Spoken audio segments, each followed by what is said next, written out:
I mean, this is a movie, this is a film I personally love. Putting everything this aside, today aside, I love this film. It's why I wanted to get into film.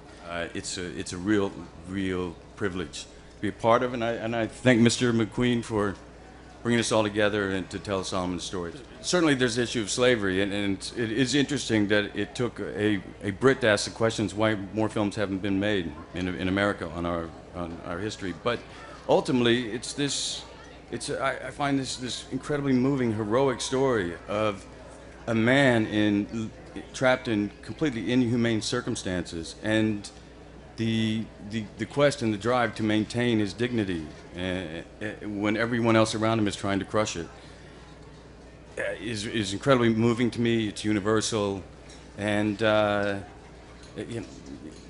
it's the love of the family, really, and that kept him going.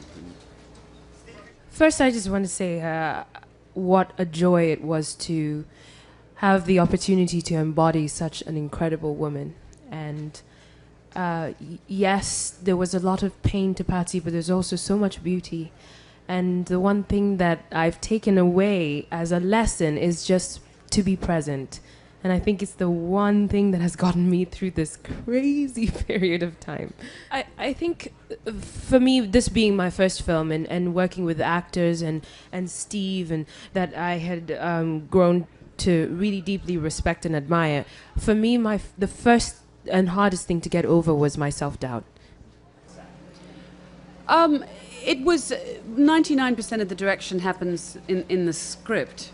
And then I think a hallmark of his career as a filmmaker has been the casting.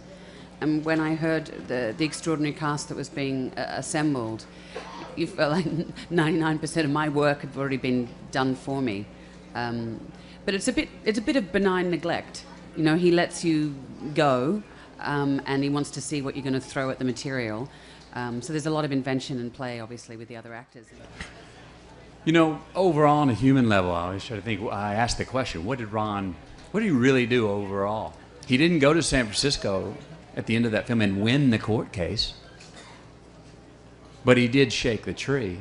He was successful enough on the black market that the FDA came down and tried to shut him down 3 times. So he was making some noise.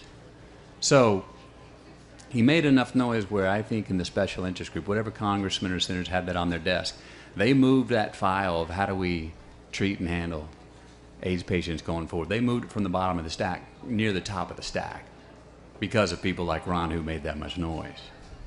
After the makeup was complete and I looked into the mirror, what happened internally? Well, I stopped seeing me, I suppose, and I saw this beautiful person, Rayon. And that's what you want to have happen, I suppose. But you know, acting is a little bit like sculpting. You work sometimes from the outside in, sometimes from the inside out. You build a structure, and you dive deep and hope that you explore and are able to share some piece of truth with the world.